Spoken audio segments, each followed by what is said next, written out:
Welcome on in, guys. Tobin here with you, and thanks for checking out the channel. Hope you're doing fantastic out there in Heatland. If you guys could subscribe, that'd be great. And appreciate you stopping by the channel. Got a Tobes top 5 here for you, all right? I want to do 5 regular season Miami Heat bold takes. Now, I want to be clear. I am doing regular season bold takes. I am not doing postseason predictions or predicting that the Miami Heat are going to win the championship. 1, I'm going to do that anyway. And 2, I feel like everybody who's just going to be like, that's just you not being bold. You do that every season, which would be a fair criticism. I actually have bold takes that I'm going to try and list off for you guys here and go with where I go. So they all are mostly dealing with young guys on the Heat, but I do have a couple here that just to sprinkle in to have some fun. And I think I got like 3 real juicy ones, and then I got like 2 that are but it is a Tobes top 5, so I had to make it. Although I did notice when I was doing this, I was kind of like looking around, perusing around some stats, right? Because I've been interested in this. Bam Adebayo becoming the Miami Heat. This is not a bold take. This is just most likely what's going to happen. So if you go to most rebounds in Heat history, right now Bam Adebayo currently listed as 5th all-time in Miami Heat rebounds. Dwayne Wade, by the way, at 6'3", 6'4". Dwayne Wade was 4th all-time, which, just kind of speaks to his greatness. He had 4,482 rebounds, and he is 4th all time. So he is the next one that is in Bam's scope. Bam is a little over 200 away from catching D Wade. But really, I was like, is he going to end up? Is he going to end up 3rd this year? Because then Ronnie Cycli is 3rd with 4,544. Alonzo Mourning just over 4,800, 4,807 in his Heat tenure, and Bam at 4,275. So he's currently 532 rebounds away from catching Alonzo Mourning. And really, if you go and you look at Bam's stats, that would be his worst rebounding season since his rookie year. So it appears a Bam Adebayo, even in Bam's year where he played 56 games, where he had the thumb injury, Bam had 564 rebounds. Year before that, in the COVID-shortened season, 573. But before that, 735. Last year was a career high for him, 737 career rebounds. Year before that, 688. So a Bam Adebayo who's available this year is very, very likely going to become the 2nd all-time leading rebounder for the Miami Heat. He is likely going to pass Alonzo Mourning this year based on just his career trajectory. Now, he's probably, the big number is catching Udonis Haslem for all time. Udonis Haslem, 5,791 career rebounds, the all-time leading rebounder in Miami Heat history. That's going to probably take 2+ seasons to catch UD all-time, which I know he is very much looking forward to. There's not a record that he wants more. We talked about that in our interview earlier this summer. But not in my bold takes. Not in my bold takes. My first bold take, all right, I'm going to work this way up. My first bold take, number 5 on my list. Erik Spoelstra gets ejected from a game for the 2nd time in his career. I can't find another time that he was actually ejected. If anybody else can find, and I'm wrong on this, please let me know. But Spo, the last time I can find him ejected was a Clippers game in 2012 in overtime that Spo was ejected in a game after getting a technical foul, and it apparently was with 5 seconds left in the game, which almost to me means he's never been ejected from a game. Basically, if you get ejected with 5 seconds left, that's not really getting ejected. And I feel like a man of his cachet and age and being a little bit ornery and wanting to show a little bit of fire, spit, and bring the every single time. This might be the year that Erik Spoelstra truly gets ejected from a Miami Heat regular season game. And he has an incredible ability to turn the juice up, turn the juice on. He never gets fined. Never gets fined for criticizing officials. If you listen to his players, it's because he's a little bit frugal. But he's got a big bag now. So maybe this is a time where Erik Spoelstra feels like he's peacocking a little, wants to show him. And I'd like it to be early, too. I want Erik Spoelstra's real first career ejection to be this season, and I want it to be early to just fire everybody up and get, Spo means business. Spo means business this season. So that is my number 5 bold take. My number 4 bold take for the Miami Heat. Jimmy Butler becomes an all-star again this year. Now, obviously for Jimmy, availability is key. That's always been the big thing with him. He is the guy who, if he is available for the Miami Heat, he is usually capable of making an all-star team. Now, he's not made an all-star team in 2 seasons. And quite frankly, there was an argument against him in that season. His first season with the Miami Heat, bar none, all-star. And then the year the Heat were the 1 seed, I truly thought Tyler Herro, first of all, the Heat deserved more than 1 all-star that year. I truly believe that Tyler Herro deserved to be an all-star that year, even as a 6th man. I thought that he was worthy. And Bam was playing like an all-star, but he had the thumb injury, and so that kind of effed him on availability. He still should have been Defensive Player of the Year that year, but in the first half of that season, he wasn't really playing. So he has not been an all-star the last 2 years. Bam has been. So Bam's kind of been the Heat's representative the last 2 years. And I think that this is a year where Jimmy Butler, hair on fire, gets himself available, plays balls to the wall, does everything for this Heat team. They have a good record, and I think Jimmy Butler finds himself back in the All-Star game this year. So those are my first 2 bold takes, 5 and 4 on my list. So, and I don't think that those are I don't think that I think they're bold. I don't think they're crazy. Actually, the Erik Spoelstra, honestly, if I'm saying Erik Spoelstra is going to get ejected for the first time in his career for realsies, and if anybody has another one, let me know, but I don't think that he does. You may have to go to the archives. You may have to go to Ira Windeman's archives, and maybe he's got something. Maybe as an assistant he was ejected. The only one I can find is 2012 against the Clippers, and he's pissed off at the refs, and Ron Rothstein's holding him back. It's incredible. I think that's the only time, though. And he gets fired up. Erik Spoelstra is not a guy who's meek with the officials. Somehow he knows that line better than anybody. I've talked to Rothstein about this. He knows the line better than anybody else. I don't know how he's so good at it. All right. Number 3. And I'm torn on this one because I think it means something for a guy on the team I really like in Nikola Jovic. But I think Kel'el Ware will be a starter for this team by the All-Star break. I think they'll slow roll it. They got their 5. I don't think that he's going to win the job out of camp outright.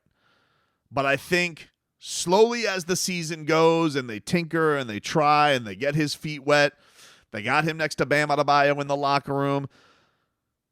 I think they see that size. They see the addition, the need to go and take on the Boston Celtics whenever the hell Porzingis does end up back. And you see the likes of an Indiana. You see New York's not very big.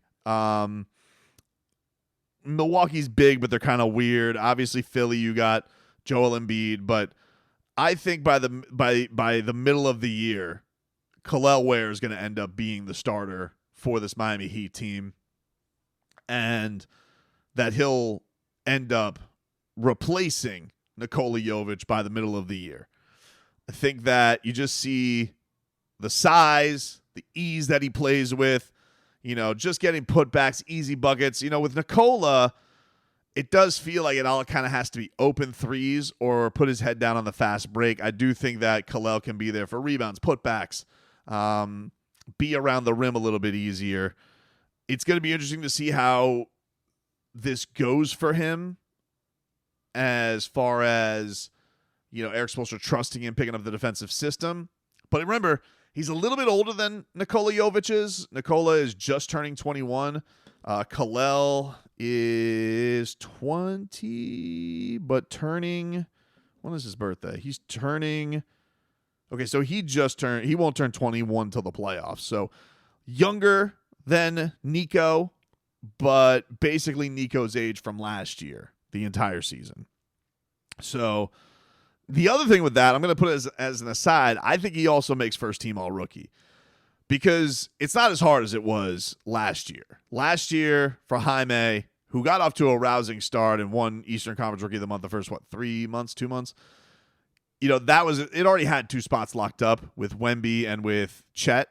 This is going to be one, everybody says this rookie class is a little bit weird. Now, it's probably going to depend on, Donovan Klingon's going to be on a terrible team. Edey's going to be an interesting one because who knows how good the Grizzlies are going to be. They could potentially be awesome, or they could be, just, hey, this is kind of run its course. So there are other bigs that he's going to, there are other bigs that are going to catch everybody's eye, and probably for Edey, I bet will get more national attention. But I think Kel'el being on this squad, I think, those guys are out west. This could be another year where it's right there for him to go out and get on first team all rookie. And I'm looking back at the 2024 draft. Here's the other thing. Big thing for that will be, I'm trying to remember who is the guy in the Eastern Conference who's going to take conference rookie of the month a lot, right? Because Rich Deshay in Atlanta, I don't know. Alex Sarr on the Wizards, he's going to have to put up monster numbers. Reed Shepherd is a kind of everybody's rookie of the year darling. He's in the West. Ron Holland's on Detroit. So I'm just looking at all these teams and all the guys you think would have pretty big seasons are all out West. In the East, I think Kel'el's got the opportunity to be a big-time rotation player with the Miami Heat, but also could do it in winning fashion. I think it's set up for him just like it is with Jaime, where he can win Conference Rookie of the Months, and that will lead to him eventually getting on first team all-rookie. But my bigger bold take is he'll be starting for the Heat by the middle of the year. My second bold take for the Miami Heat this year, all right? Regular season takes. So these are regular season, awards, accolades, accomplishments. Jaime Jaquez Jr., Sixth Man of the Year. Jaime Jaquez Jr., Sixth Man of the Year. Somebody has to take this mantle from Tyler Herro, since Tyler Herro has become a starter. And I think that Jaime is ripe to make this happen, okay? Now, here's the thing with this. He averaged about 12 points a game in this past season. He was 6th on the team in field goal attempts. So he's going to have to probably get more action there. I could see him, buoying up the charts there. The obvious place where he has to improve is three-point shooting. But Eric's supposed to trust him. Even in last year where availability was a big issue for everybody, Jaime, he was trusting in big, big spots. This is a guy, done a lot of work to polish his game. He's worked with Jimmy Butler's trainer and Chris Brickley. Got a lot of accolades for his work on the select team and Team USA. He is kind of in that prime age right now already where Jaime is going into this. He's, as they said, not your typical rookie. He's 23 years old. He's going to be, he'll turn 24 in the middle of the season. I look at Jaime and I'm like, this guy has all the makings for it. Just give him the role, give him the ball. He can be electric for it. He can score with the best of them. Now, here's the one thing with winning Sixth Man of the Year, and this is going to be prevalent really on team success. Now, if you have a Jaime Jaquez who's Sixth Man of the Year, you need a Heat team that's probably going to finish top 3 in standing. Okay, so for the last 5 seasons, here are your Sixth Men of the Year. Naz Reid. Minnesota was 3rd in the West, but barely 3rd in the West. They could have been 1st in the West with a good week. So they were a great team. Malcolm Brogdon won it the year beforehand for Boston. They were 2nd in the East, but only by a game to Milwaukee. Tyler Herro, he won it. Miami Heat, 1st in the Eastern Conference. Jordan Clarkson won it the year before that. Utah was 1st in the East. And Montrezl Harrell won it the year before that. LA Clippers, they were 2nd in the Western Conference. So if he's going to win this award for the Miami Heat have to have a pretty good regular season. I would say actually probably have to have a great regular season. in an Eastern Conference where, yeah, it does look like some teams on their face got better between New York with Philadelphia getting Paul George, with Indiana, kind of coming together, being more settled, having Pascal all this year, with Milwaukee coming back together. But I really do like the Heat young players this year. I understand the Heat fans a little bit bored of the core and wants a real splashy move. I'm guilty of it as well. I'm right there with you. But I do think this is going to be a pretty fun season as far as like the guys who can affect the Heat, like Jaime having a real impact on this team and Kel'el having a real impact on this team and Nico being a little bit older. Yeah, you lose a Caleb Martin and you've lost Strus and Gabe Vincent and all. But you have a Duncan Robinson who, before he got hurt last year, was having one of his best seasons. You got a true young center that, whether he's coming off the bench and backing up Bam or by the middle of the year starting for you, looks like he could be an impact player very much right away, just as he was, even if we're going to take the sprinkles of Summer League. Speaking to his coach thinks highly, thinks that with Miami he's going to dive right in there and have that impact right away. And, Jaime, I think the world of. I think is going to have a really, really good season in front of him. Nico, I think to me is like the biggest wild card out of all of it, just because of age, role, durability. I think I could see it kind of going either way with him. I'm a huge fan of him, and I would love nothing more than this guy to blossom and become everything for Miami. But I'm just like, I do feel like looking at this team, like, well, where's his stuff going to come from that's just not hitting spot up threes, getting rebounds and going out on the fast break and facilitating for everybody, like little niche margin stuff, which is okay for his age still, even if it's his third year and there's a lot on him because, there's the extension after the third year and all that type of stuff and people want that big money. He's so young, like just turning 21 this summer. He's so young that, you kind of, you do live with it. And yeah, he does live by a little bit of a different standard. I understand for people who are like, hey, you expected more out of Tyler Herro. Yeah, I get it. But also Tyler Herro,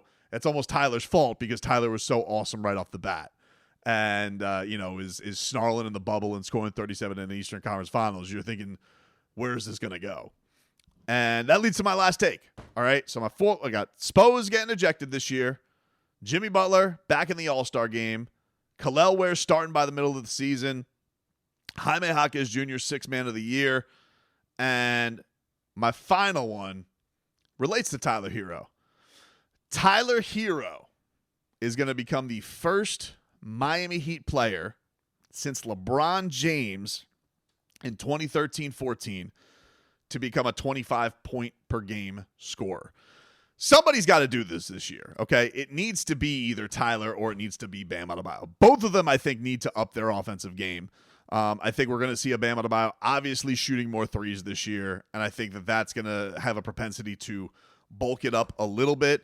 But Tyler is the purest scorer on the team. It's his best asset. He's coming in. He's going to be 25 in the middle of the year. You're kind of hitting that first prime as a player. The muscles, not the muscles. This is a regular season take, okay? I don't know what it's going to mean for him in the playoffs. But I think that this guy, I think that everybody kind of raved about his efficiency, his decision making in the start of last year. Got unfortunate luck with the injury, but he is an absolute sniper from downtown. It's really just a case of, can Tyler Herro get to the rim and be effective at the rim? He's not been very good at it. And if this muscled up Tyler Herro is more efficient in that area, this should be an easy one for him. I mean, nobody's better in the mid-range. Nobody's better with the pretty-ass floater. He can get on an absolute tirade when it comes to his three-point shooting. But Miami has not had a guy average over 25 since LeBron James. That's 10 years. That's pretty crazy. And that's just like nobody even like Luder and a Riot. You kind of had D-Wade at the end of his run. Jimmy's been the closest. He in 22-23 was about just under 23 points per game. An all-star season for him. But yeah, man, I think that streak has to end. And I'm looking at two Kentucky guys that I want to see break through with that. But if I had to guess the guy that's going to do it, I'm going to go with Boy Wonder to be the one to do it. And so that is my boldest take for this Heat season, for the regular season, is that Tyler Herro is going to average 25 points per game or more this season, something that has been done the likes around this franchise since the Big Three era, which is pretty crazy to think about.